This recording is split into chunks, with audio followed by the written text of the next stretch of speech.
I will start us off. Welcome to this session.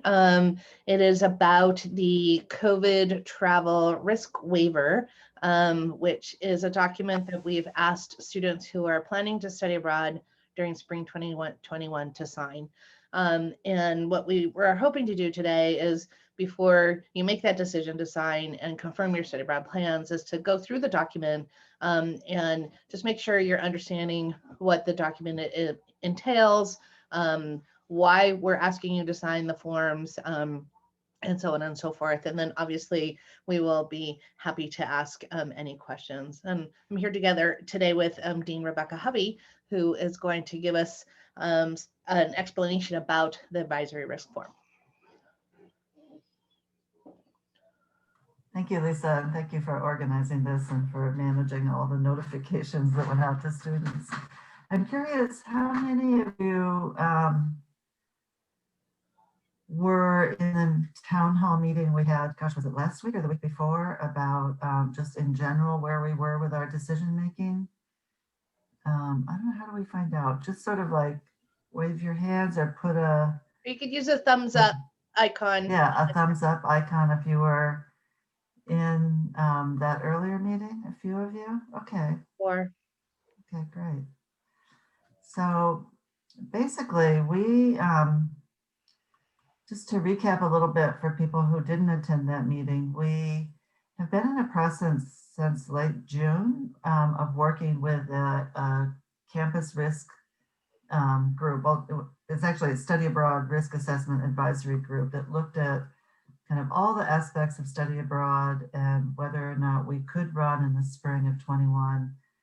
And that group could have decided to make just an either or decision. A lot of schools did do that, of either study abroad is on or study abroad is off across the board. And we made the decision to really go carefully and look case by case at each location and develop metrics so that we know where we, if we could run or not run. And of 87 or 88 countries that we began looking, or programs that we began looking at, we ended up really coming down to just 8 or 9. So I would say 90% of the programs, the students that we're going to run are not going to be able to go in the spring. And these countries and the programs that you're applying to, we felt had safe enough metrics that we could do that. But having said that, we're still all in a global pandemic, and the US State Department has a travel advisory level 3 for most of your countries, almost all of them, I believe, that are on our list, certainly almost all of the countries that we were looking at. Ones that were travel level 4, travel advisory level 4, we were not going to approve at all. And so we decided that we would really, even though all of this is extremely unusual, that we would follow our standard policy around travel advisory risk waivers. And I want to share my screen really quickly and show you where that is on our website. So hold on a second while I bring that up. So on the Smith College, the Lewis Global Studies Center site, you can go there and you can find the international travel policies and guidelines.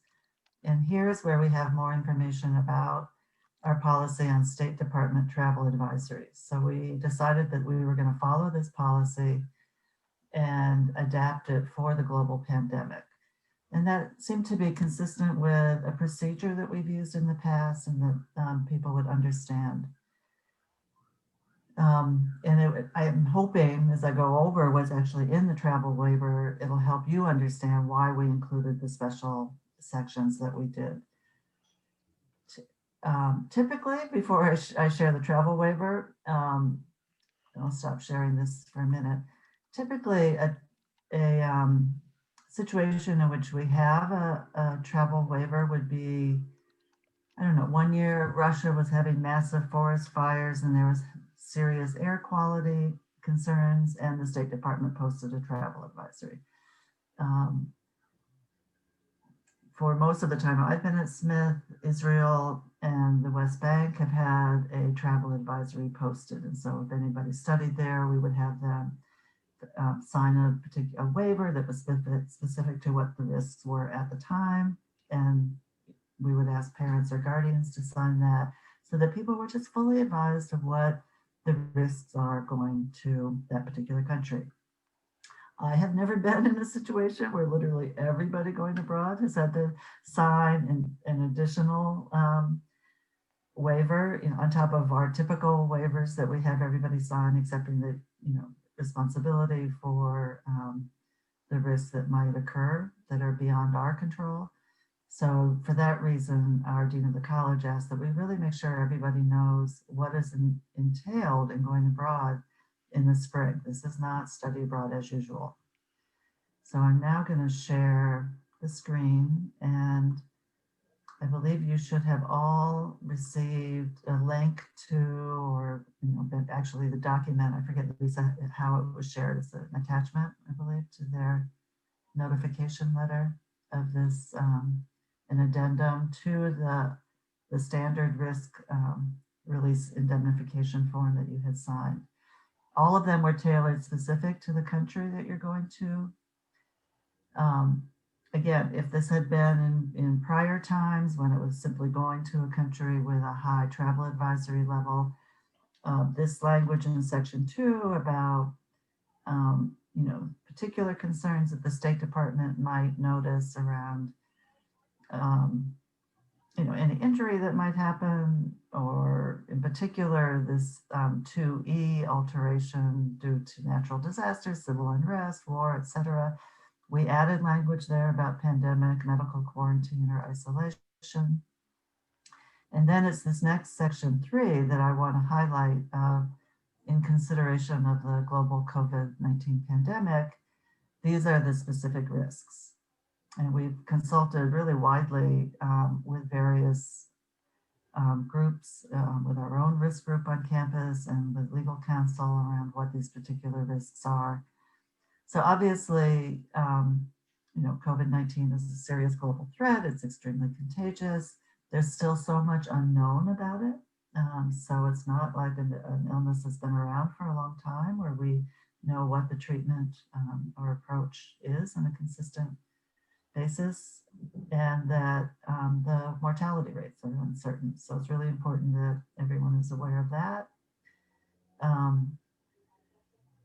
We're still relatively new in terms of the prevalence of COVID-19, and so the degree to which there will be community outbreaks is uncertain. We've seen countries that we thought had almost no risk at all, and then suddenly there was a spike. Singapore is one country that early in April had a spike and then got it under control. So there's a lot of uncertainty about community outbreaks. And if an outbreak were to occur on one of your program sites, we just wanted to make sure that we were clear with everyone that we can't guarantee whether there would be, full accessibility to screening, to treatment, or evacuation. It is something that we are looking at ensuring, there would be some degree of access to this, but in a given outbreak, so some of these issues may be limited to the full population. An example of that would be in some countries there, the local health insurance is providing testing if you're symptomatic but not asymptomatic. And so in that case, we'd have to find alternatives to that. There's an acknowledgement that that you might be at increased risk, and certainly anybody having a pre-existing condition, and you should check with your medical professional and make sure you're really aware of what your underlying risks are before you decide to study abroad. An important element is if you do become ill with COVID-19, you may not be able to travel home while you're ill. I would say this is not just may not be, but from what we're hearing is that airlines are not going to let someone board who is currently ill with COVID. And also it'll be difficult to have family travel to the program country. So this was in looking at making sure we were only going with countries with relatively controlled COVID outbreaks, this was part of it, is that there will be real restrictions on travel should you get ill. And finally, that the standards vary country by country. So one that we're looking at quite a bit is that in Europe, the general standard around physical distance in a public place, like a classroom or even a restaurant, is generally 1 meter, whereas in the US, it's 6 feet, which is the equivalent of 2 meters. We don't have control over that in the community setting that you'll be in. And so we want to make sure that you're aware that the program precautions that will be in place will be different than those in the Commonwealth of Massachusetts, or certainly those on the Smith campus. So basically, that's what we want you to know, to be aware of as you prepare to go abroad. And then the rest of it is generally the standard information, that you're not required to do this program. Number 5, we may make the decision to suspend approval of the program if conditions worsen. If you decide to withdraw from the program after the start date, we can't guarantee that you can come back to the campus. Certainly, if you decide to withdraw, we would assist you in getting back to your home country, but we can't promise that you can come back to the campus that semester. This one, number 7, is important. Our AIG Travel Guard is our emergency medical evacuation insurance.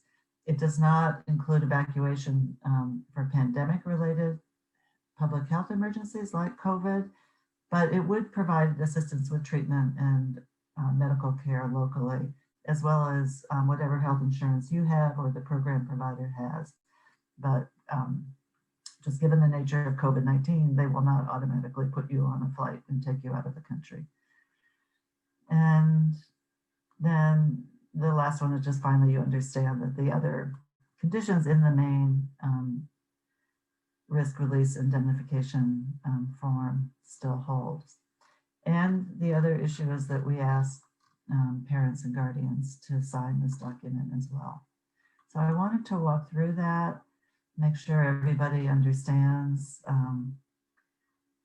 what that form is about, why we're asking you to sign it, and that you just acknowledge that really the world beyond the US borders is different, but everyone is dealing with the pandemic at the same time. And I think that's part of what Lisa and I, as international educators in the field for decades, acknowledge, is that the whole world is dealing with this.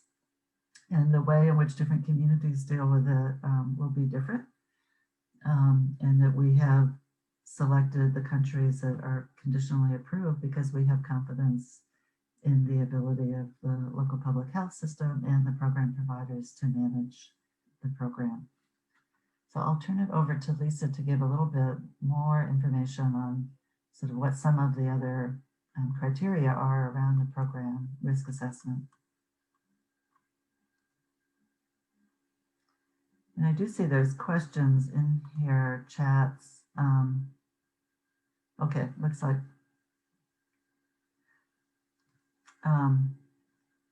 Lisa, what do you want? Do you want to answer some of these questions first, or hold off to the end? There's questions about if the program's canceled, will we lose tuition?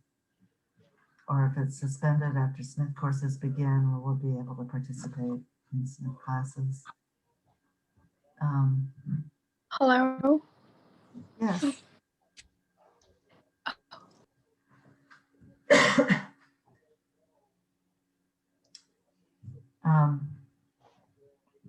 So Lisa, do you want to answer the question, if the program is canceled, will we lose the tuition we have paid for the program? Just to quickly do these before, or do you want to wait till the end? Why don't we wait till the end, if that's okay? Sure. So everyone, if you're posting questions in the chat, we'll get to those after Lisa talks about the risk criteria that we looked at. All right, I'm going to share my screen here.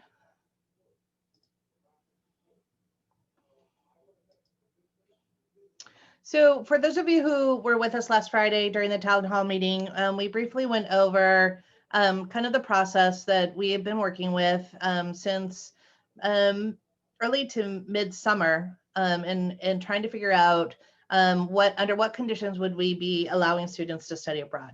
And we started way back at the end of June and July, looking broadly at these criteria that are listed here. Are the borders open? Can students actually even get there?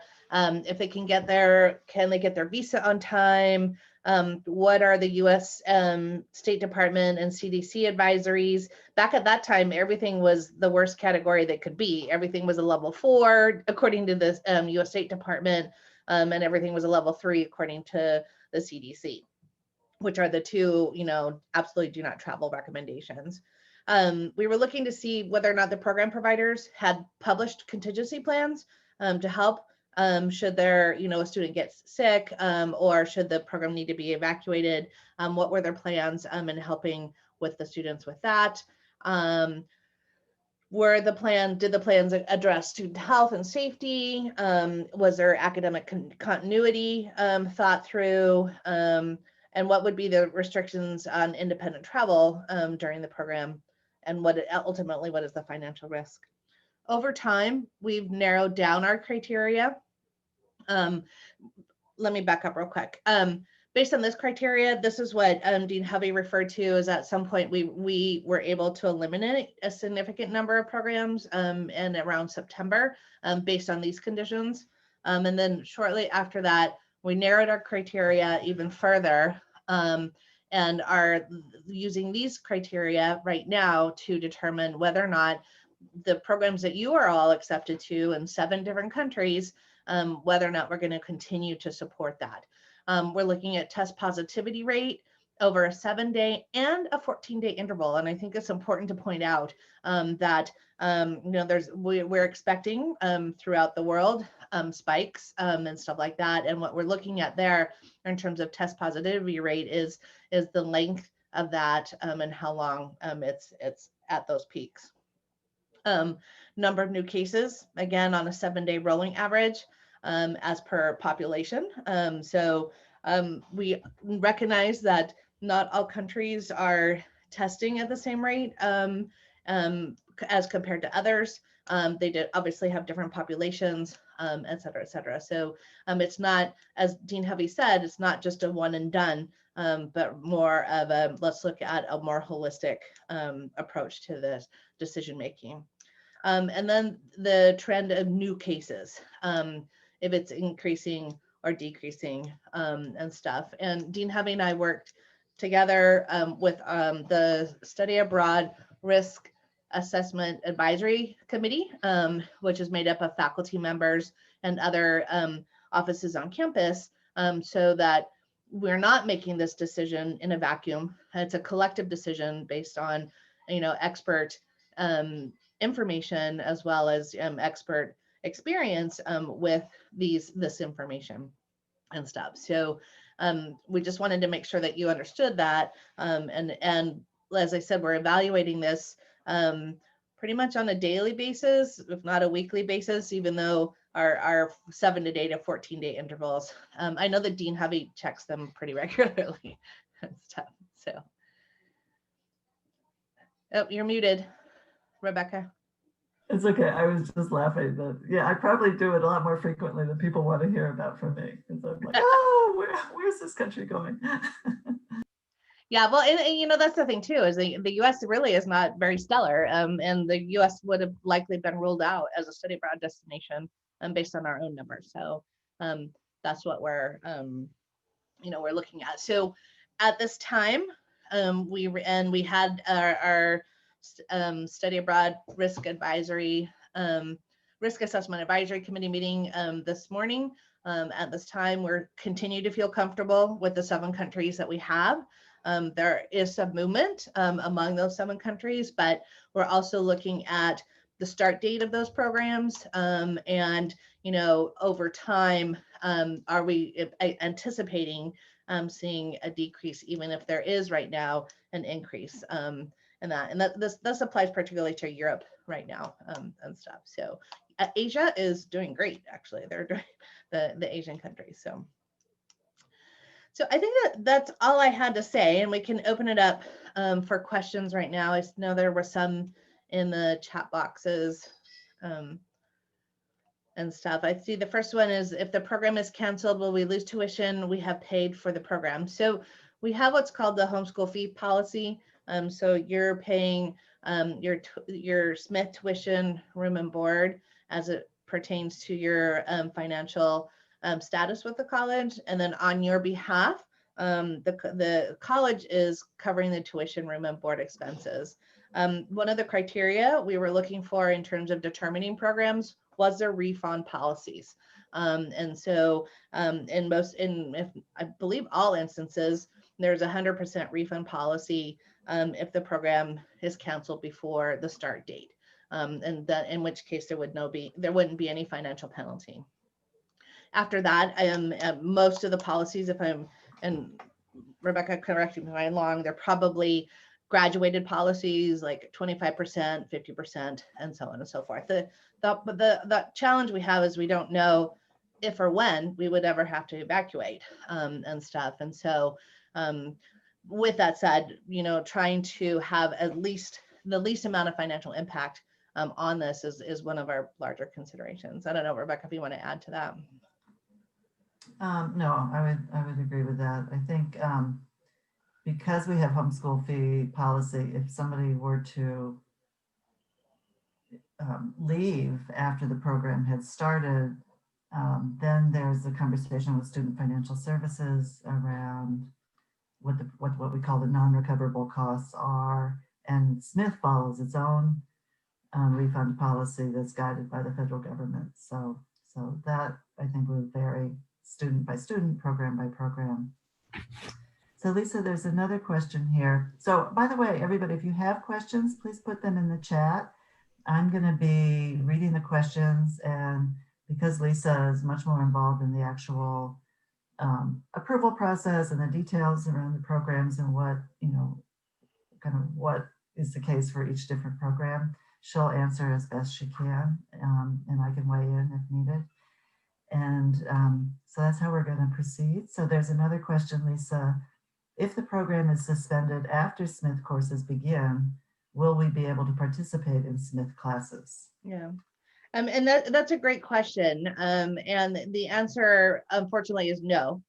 So students are not allowed to enter Smith classes late and stuff. I think that, again, we have an advantage, and the reason that we're comfortable with the 7 countries that we're looking at is because Smith, as you know, has a later start date than normal for spring semester. So we'll know, we should know ahead of time if the status remains the same for those programs. But the college has a pretty firm policy.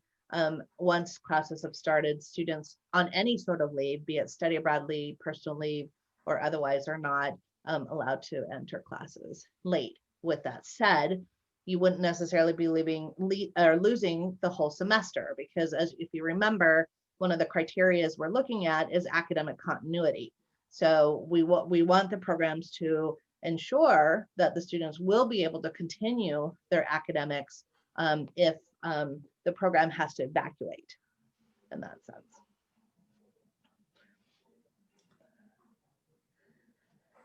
Any other questions?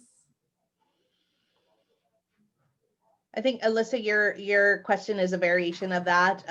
Yeah, you would be taking your classes from home or wherever you end up after being evacuated and stuff. It's not in the spring of 2020, most students returned to their home, or that if that wasn't a viable possibility, but it doesn't necessarily have to be. And interestingly, I know this semester there are a handful of Smith students who are abroad right now on their own volition, who are taking their Smith classes from abroad. So, yeah. So somebody has written the question, my professor told me that we could be rejected from entering Germany even after the plane lands. What happens then? That's a very good question, and I think it's something that we should make note of. One of the things that we're doing for the Smith and Hamburg program, and the other programs are also doing something similar, is we're all creating what we're calling playbooks, and the playbooks are intended to try to answer any contingency question that might arise and stuff. And so with that. One of the things we will be checking is whether or not students are allowed to enter and stuff, and the country, and so on and so forth. So it's my understanding right now, with the exception of the EU and certain countries lockdowns that are for 30 days, that students who are entering the country for academic purposes are allowed to enter. And that is something that we will continue to be monitoring, obviously, up until just before departure date. Right. And that's connected to this next question. Will there be restrictions now? This is for the Hamburg program. If we wanted to take courses through the University of Hamburg, originally, I'm not sure what that means, but then there's also, will Smith require all students to take their courses at the Smith Center? Yeah, that's a good question. And I envision that the spring 2021 semester will look significantly different from spring 2020 in Hamburg. The main reason for that is when we evacuated Hamburg for spring 2020, the students had been on the ground for a week. And so they didn't even get a chance to go and explore classes at the University of Hamburg before they were evacuated and stuff. There were a handful of students who did ultimately enroll in the online University of Hamburg courses without even, like I said, visiting them or checking them out. And they did fine. The bulk of the students took 100% of their courses at the Smith Center. I envision that spring 2021 is going to look a lot different, both because the Smith and the Hamburg program and the University of Hamburg are both ready to be offering, hybrid model teaching and learning opportunities and stuff. So I don't think that the students would necessarily be restricted to taking all their classes at the University of Hamburg or at the Smith Center. In fact, my understanding, in order to get the student visa, is that we need the University of Hamburg to support students being there, and we actually might not be able to do it if it was just to have students at the Smith Center. So we are anticipating that students would be able to take 1 or 2 classes at the university. So there's now a question: do you think we would be able to take courses in person abroad, or will it be like here with remote classes? Yeah, it's another great question. Yeah, absolutely. Certainly the intent is to be able to provide in-person opportunities. And it's the reason why we've narrowed down the scope of the 7 programs, or the 7 countries and the 7 programs and stuff. So they're at this time and planning on offering in-person opportunities, all the while having a backup plan should the situation, have a spike that needs to be controlled for a certain period of time.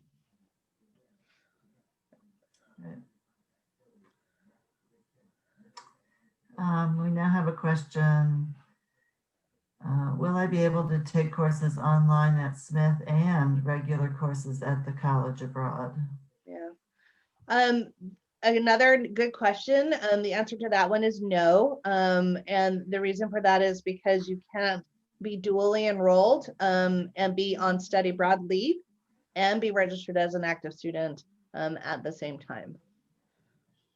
And so you would need to be doing either or.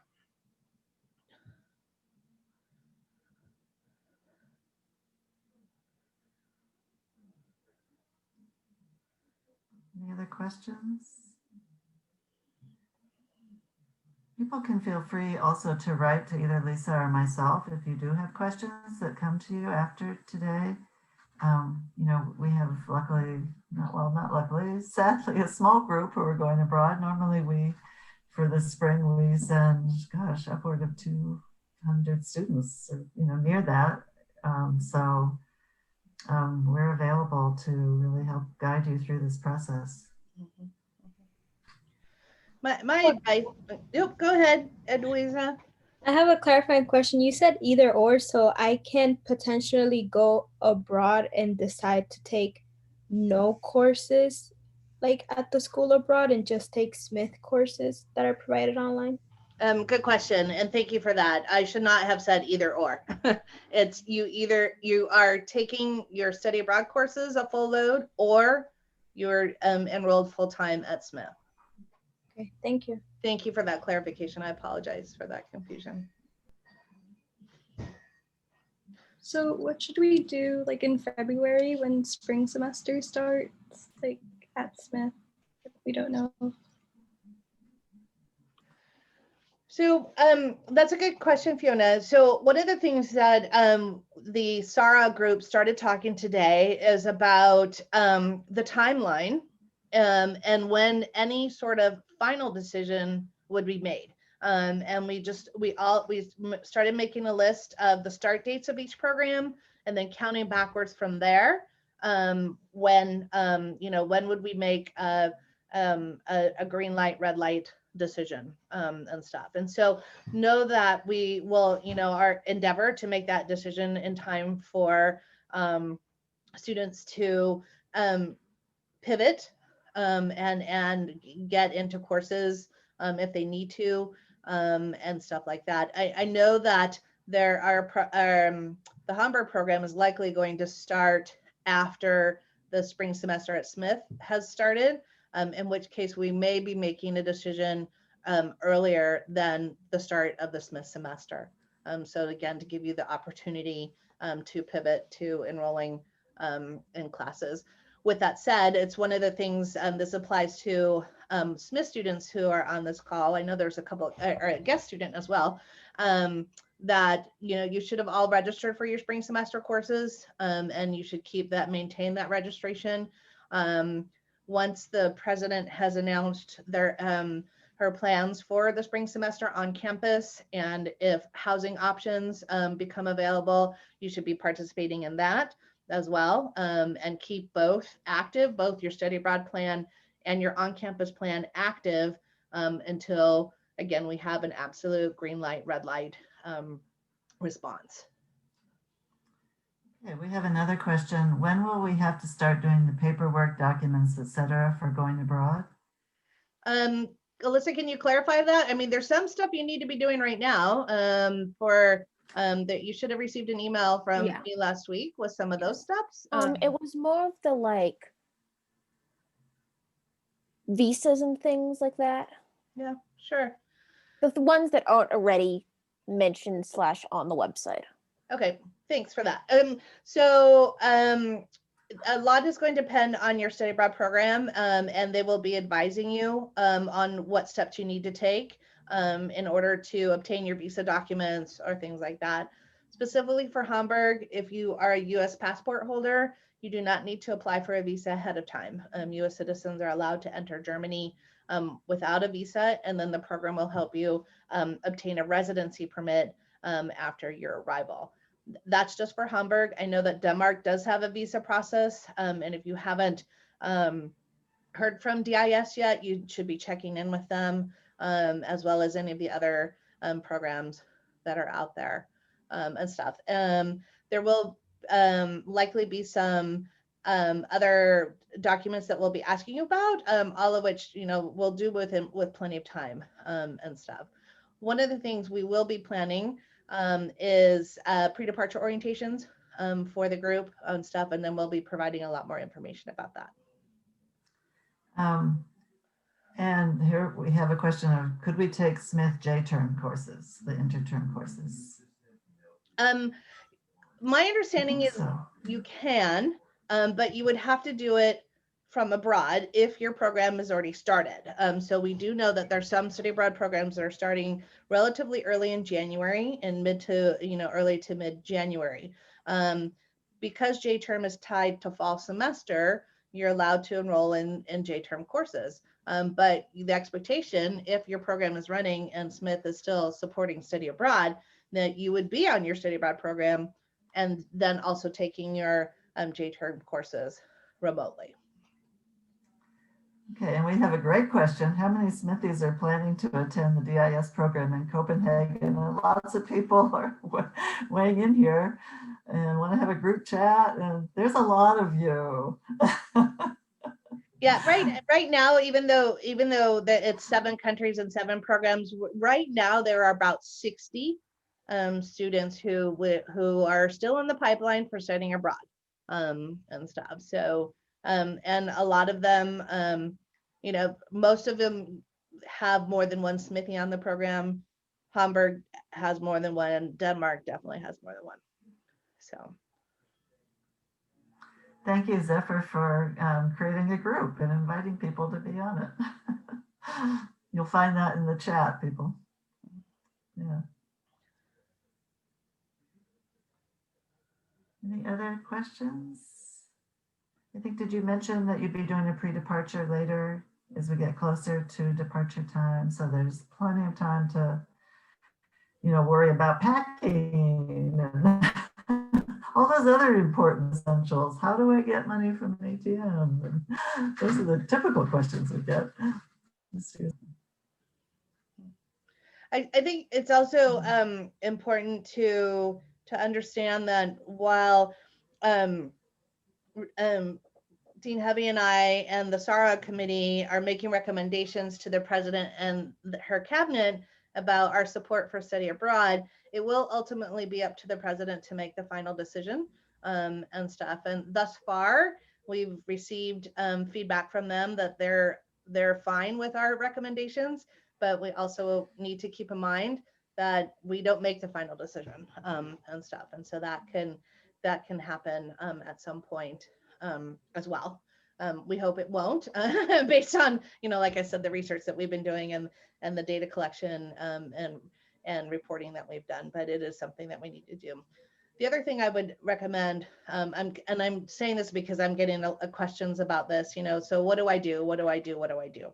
And I would recommend that if study abroad remains one of your goals, I would keep that as a goal until something tells us you can't do that anymore, right? So think positively and take the steps you need to take in order to obtain that goal until, you know, the point where someone says, nope, it's not going to happen. Or we are also saying, yeah, absolutely, it is going to happen and stuff.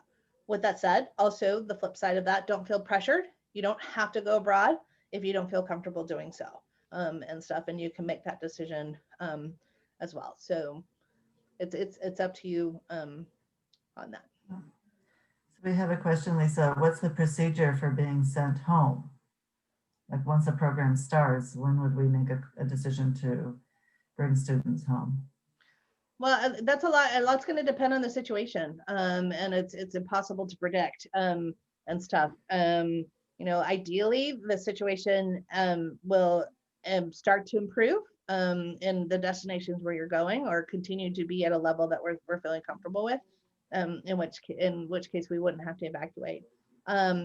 If any of those the criteria that I showed before, positivity rate, and those others, if those get too high and are what we're calling our tripwires, then we may start evacuation processes at any point in that sense. If that's a decision that Smith makes, we will do our best to help with those getting students back, like we did last semester or spring semester. And last semester, I would say also was really just the global travel restrictions that were imposed, and we just felt like people had to come home. So even from countries where the risk was not that high. Yeah, I also think with that is we should be making decisions before it gets to critical, right? So we're as with a lot of risk assessment and risk management, we're using green, yellow, red criteria, you know, as we're looking at things. And I would say that if things are going from green to yellow, we're already starting to make decisions to evacuate. We would not be waiting, ideally, if we have the opportunity to go, you know, wait for something to go from yellow to red before we make a decision. We have a question. If we register for classes at Smith and go ahead with the study abroad plans, and you continue to have the green light from Smith, is it possible to cancel study abroad? Yeah, so yes, you can cancel and decide not to study abroad virtually at any point, right? once the program has started, there could be some financial penalties involved with what Dean Hovey referred to as non-recoverable costs, et cetera, et cetera. But students can technically, I recommend trying to make that decision sooner rather than later. You technically have up until the day before classes start to make that decision. And then even once you get abroad, if you're like, nope, this isn't for me, you can decide to withdraw from the program. No one's going to force you to stay in a place that you don't feel comfortable.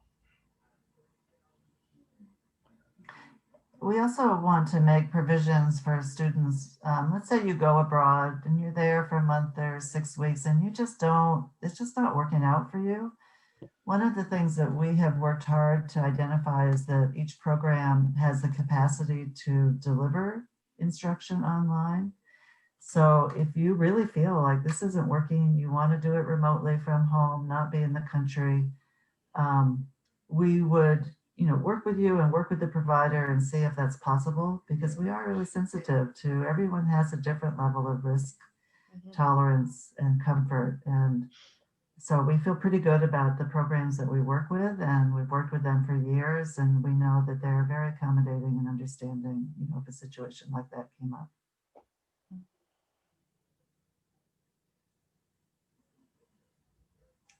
Yeah. But and I just want to emphasize what Lisa said. If we still have the green light, and then you're not feeling comfortable, make that decision before the first day of classes at Smith. That's February 15th, or before departure for the program, so that you especially before departure for the program, so there's no financial risk at all. That's another thing that we were very important to make sure that our program providers are providing 100% refunds if you withdraw prior to departure, and Smith will do the same for our own program.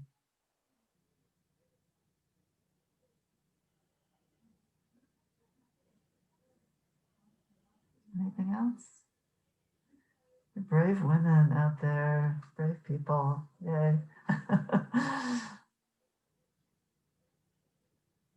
I think it's going to be amazing and so important to, we're all in our respective bubbles and pods, right? And trying to cope with that. And then to sort of move to a different culture and see what that experience is like. Everyone is dealing with this in different ways. And even though it may be a little more restricted than typical study abroad, you're going to see it from a different perspective. You're going to hear it and hear people talking and just get a sense of how that particular culture and country is handling this situation. It's so different from how the US is handling it. And fingers crossed that a vaccine will be available soon, says someone in the chat. Yes, fingers and toes. We're all hoping for that. Yeah. I think. What do you think, Lisa? Should we wrap up and then let people be in touch with us individually if you want to ask more questions? This was a great turnout. We didn't know how many people would check in, but it's really great to see all of you. And this was a good conversation. Yeah, thank you so much. Yeah, thank you, everyone. Enjoy your rest of your day. Yeah, have a good weekend. Bye.